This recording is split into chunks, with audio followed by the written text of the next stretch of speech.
पहले one day match में इबरतनाक हार के बाद पाकिस्तान क्रिकेट टीम दूसरे वनडे मुकाबले के अंदर संभल चुकी है और पाकिस्तान क्रिकेट टीम की कारकर्दगी कैसी देखने को मिली है मुकम्मल मैं आपको तफसील देने जा रहा हूं, जिसको सुनकर आप में से अक्सर लोग बहुत ज्यादा खुश हो जाएंगे और आप लोगों की खुशी दीदनी होगी और देखने के लायक होगी। तो मैं यहां पर आपको बताता चलूं कि सुफियान मुकीम एक पाकिस्तान का मल्टी टैलेंटेड खिलाड़ी, मल्टी टैलेंटेड बॉलर, उसकी क्या सूरत हाल है, बाबर आजम की क्या सूरत हाल है, जबकि हम आपको बताने जा रहे हैं कि सेकंड ओडीआई मैच का रिजल्ट क्या आया है।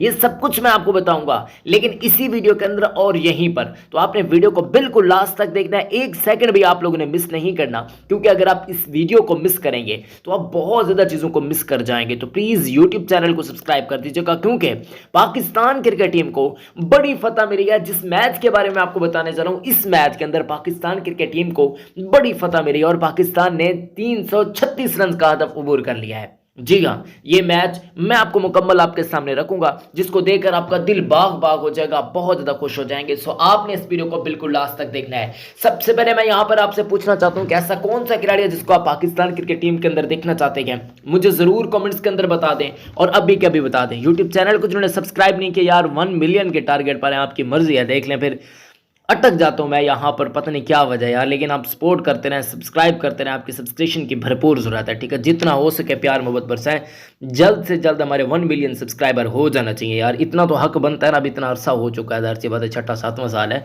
1 मिलियन तो कम से कम हो जाना चाहिए। अब कुछ लोग कहते हैं आपके बाकी भी चैनल तो यार ठीक है यार, वो भी हैं, लेकिन इस पे 1 मिलियन हो जाना चाहिए, गोल्डन प्ले बटन आ जाना चाहिए। तो ये आपकी प्यार मोहब्बत होगी अगर आप सपोर्ट करेंगे तो ही।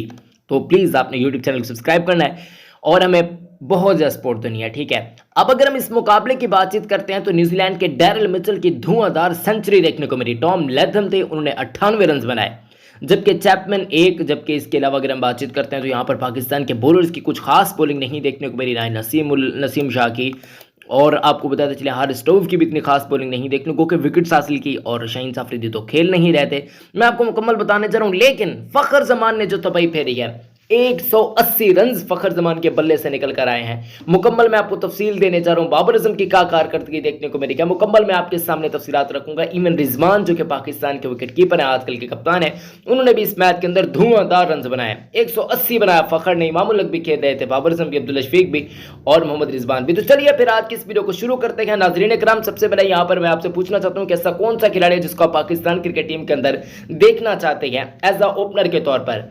अब बहुत ज़्यादा ऑप्शन आपके सामने हैं, जैसे कि साइम अयूब हो गए, और इनके साथ साथ अगर हम बातचीत करते हैं तो हसन नवाज हो गए, अब्दुल शफीक हो गए, इमामुल हक हो गए, बाकी जितने भी खिलाड़ी हो गए। तो यहां पर मैं आपसे पूछना चाहता हूँ भाई, ऐसा ओपनर के तौर पर मैं चाहता हूं कि रिजवान और साइम अयूब ओपनिंग करें, फखर जमान नंबर 3 पर आए, नंबर 4 पर आए बाबर आजम साहब, और इसके साथ साथ पिरागा सलमान। इस तरीके से आपका टॉप ऑर्डर भी लेवल का हो जाएगा, आपकी टीम भी काफी अच्छी बन जाएगी। इफ्तिखार अहमद को भी कहीं पर एडजस्ट करने की जरूरत है मेरे हिसाब से, क्योंकि उनकी पाकिस्तान टीम के अंदर मेरे हिसाब से जगह बनती है अभी भी, स्टिल भी वो पाकिस्तान टीम के लिए सूटेबल साबित हो सकते हैं।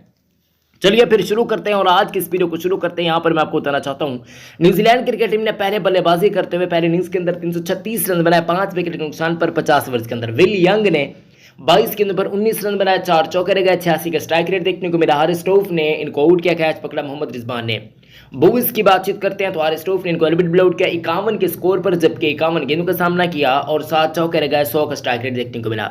डैरल मिचेल की बातचीत करते हैं, 129 रन बनाए, 119 गेंदों पर 8 चौके लगाए, 3 छक्के लगाए, 108 का स्ट्राइक रेट देखने को मिला। नसीम शाह ने आउट किया, कैच पकड़ा मोहम्मद नवाज ने। टॉम लैथम की बातचीत करते हैं तो लैथम साहब ने 85 के ऊपर 98 रन बनाए, 8 चौकर, 1 छक्का लगे, 115 का स्ट्राइक रेट देखने को मिला। हारिस स्टोफ ने आउट किया, कैच पकड़ा मोहम्मद रिजवान ने। जेम्स नेशम की बातचीत करते हैं, 15 के ऊपर 70 रन बनाए, 8 आउट रहे, चौका लगा, 113 का स्ट्राइक रेट देखने को मिला। जबकि चैपमैन की बातचीत करते हैं, 3 के ऊपर 1 रन बनाकर ये चलते बने, 33 का स्ट्राइक रेट देखने को मिला। हारिस स्टोफ ने आउट किया, कैच पकड़ा अब्दुल शफीक ने। हैनरी निकोल्स की बातचीत करते हैं तो निकोल्स भाई साहब ने 5 के ऊपर 6 रन बनाए, 120 का स्ट्राइक रेट देखने को मिला। 15 एक्स्ट्रास पाकिस्तान क्रिकेट टीम ने दिए, 336 रन बनाए न्यूजीलैंड ने। जिनकी बल्लेबाजी नहीं आई उनमें राचन रविंद्रा, शिपले, इस सऊदी, मैट हेनरी, ये ऐसे बल्लेबाज थे जिनकी बल्लेबाजी नहीं आई। न्यूजीलैंड की पहली विकेट 33, दूसरी विकेट 119, तीसरी विकेट 302, चौथी विकेट 312, 5 विकेट 327 के स्कोर पर गिरी। पहले आउट होने खिलाड़ी थे विल यंग, दूसरे थे बोविस, तीसरे थे डैरल मिचेल, चौथे थे लैथम, 5वें थे चैपमैन। अगर हम पाकिस्तानी बॉलर्स की बातचीत करते हैं बॉलिंग की, तो भाई साहब यहाँ पर नसीम शाह ने 10 ओवर के अंदर 49 रन, 1 विकेट हासिल की, 1 वाइड की, 4.90 का इकॉनमी रेट इनका देखने को मिला। एहसान उल्ला इस मैच के अंदर खेले थे, क्योंकि ये मैच थोड़ा सा पुराना है, तो यहाँ पर एहसान उल्ला ने 8 ओवर के अंदर 60 रन दिए, 1 वाइड कराई, 7.50 का इकॉनमी रेट हमें देखने को मिला। आर स्टोफ ने 10 ओवर के अंदर 78 रन दिए, 4 खिलाड़ियों को आउट किया, 3 वाइड कराई, 7.80 का इकॉनमी रेट देखने को मिला।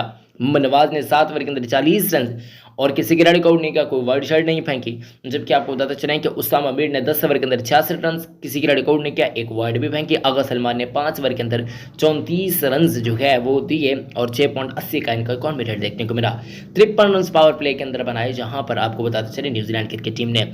अब अगर सुफियान मुकीम वगैरह होते, जो कि आजकल आपको पता है फिर ये खेलेंगे, ये सारा कुछ मामला होंगे, तो मैं आपको सीरियसली बता रहा हूँ कि सुफियान मुकीम 4-5 विकेटें खड़का लेंगे, क्योंकि उनके पास ऐसी एबिलिटी मौजूद है कि आपकी सोच है। इतने कमाल के माशाल्लाह से वो बॉलर हैं, तारीफ़ के काबिल है। देख लें, तारीफ़ के काबिल। मैं आपको सीरियसली बता रहा हूँ कि वो तारीफ़ के खिलाफ लड़का है, यानी कि उसके अंदर टैलेंट भी है और कूट कूट कर भरा हुआ है। ऐसा नहीं कि टैलेंट वैसे फर्जी टैलेंट है, टैलेंट उस बच्चे के अंदर बहुत ज़्यादा है और कूट कूट कर भरा हुआ है। तो मेरे हिसाब से वो पाकिस्तान के एक अमेजिंग प्रॉस्पेक्ट है और उसको मज़ीद मौक़े जो है वो देने की ज़रूरत भी है पाकिस्तान के लिए, क्योंकि उन्होंने भाई साहब पाकिस्तान के लिए बहुत कुछ करना है आगे। और मैं समझता हूं कि पाकिस्तान क्रिकेट टीम के लिए वो एक हीरा खिलाड़ी है, हीरा खिलाड़ी। आप चाहे माने या फिर ना माने, आप चाहे जो भी कहें, लेकिन पाकिस्तान के लिए वो एक हीरा खिलाड़ी। उसको जितने भी ज़्यादा मौके दिए जाएंगे वो पाकिस्तान के लिए उतना ज़्यादा किफ़ायती साबित होने जा रहा है और इंशाल्लाह पाकिस्तान के लिए परफॉर्म भी करेगा और तबाही भी करेगा। तो न्यूजीलैंड के लिए खैर अगले मैच के अंदर भी होंगे, तो मेरे हिसाब से वो 3-4 विकेटें खड़का लेंगे, ये बात। चलें इस मैच की बातचीत करते हैं। तो यहाँ पर 337 रन पाकिस्तान ने बनाए, फिर 48.2 ओवर्स के अंदर 180 रन बनाए फ़खर जमान ने। 144 के अंदर 17 चौके लगाए, 6 छक्के लगाए, 125 का स्ट्राइक रेट देखने को मिला और ये ना टूट रहे। आखिर इसको कहते हैं मैच विनर, फ़खर जमान को कहते हैं मैच विनर, जो कि मैच जितवा कर ले जाए, यानी कि आखिर तक ले जाए मैच को और इस तरीके से ले जाए तो भाई सब तबाही फेर दिया। यकीन करें मजा आ गया। और इस मैच को जिस बंदे ने भी देखा है, इसलिए तो मैं उसको आपको मैच के बारे में बता रहा हूँ कि भाई सब तबाही फेर दिया। और फ़खर जमान जैसे लेवल का खिलाड़ी, मतलब है कि अमेजिंग। बाकी मामूलक ने 24 रन बनाए, 26 के अंदर 3 चौके लगाए, 92 का स्ट्राइक रेट देखने को मिला। मैट हेनरी ने आउट किया, कैच पकड़ा डैरिल मिचेल ने। बाबर आजम जो कि कैप्टन थे उस वक्त 66 के अंदर 65 रन बनाए, 5 चौके एक छक्का लगाया, 98 का स्ट्राइक रेट देखने को मिला। सऊदी ने आउट किया, बोविस ने कैच पकड़ा, अब्दुल्ला शफीक ने 14 के अंदर 7 रन बनाए, शिपले ने आउट किया, कैच पकड़ा। मैट हेनरी ने 50 का स्ट्राइक रेट देखने को मिला। रिजू भाई ने यानी कि रिजवान साहब ने 41 के अंदर 54 रन बनाए, 6 चौके लगाए, 131 का स्ट्राइक रेट देखने को मिला। जिनकी बल्लेबाजी नहीं, आगा सलमान, मोहम्मद नवाज और इनके साथ साथ उस्तामा मीर, नसीम शाह, हारिस एहसान उल्ला, ये पाकिस्तान के ऐसे खिलाड़ी थे जिनकी बल्लेबाजी ही नहीं आ पाई और इस मैच को पाकिस्तान जीत गया। मैट हेनरी ने 9.2 ओवर्स के अंदर 59 रन दिए, जबकि इसके अलावा अगर हम हेनरी शिपले की बातचीत करते हैं 10 ओवर के अंदर 58 रन, वो के विकेट्स भी हासिल की, लेकिन कुछ काम नहीं आए इनकी। खैर पाकिस्तान को लुबे लुबा भी आएगा भाई, जीत देखने को मिली। रचन रविंदर ने इस मैच के अंदर 10 ओवर के अंदर 75 रन, जबकि सऊदी ने 10 ओवर के अंदर 89 रन दिए थे, क्योंकि फ़खर जमान का लाठी चार्ज हमें देखने को मिला था। वीडियो को लाइक करें, यूट्यूब चैनल को सब्सक्राइब करें, अपना बहुत ख्याल रखें।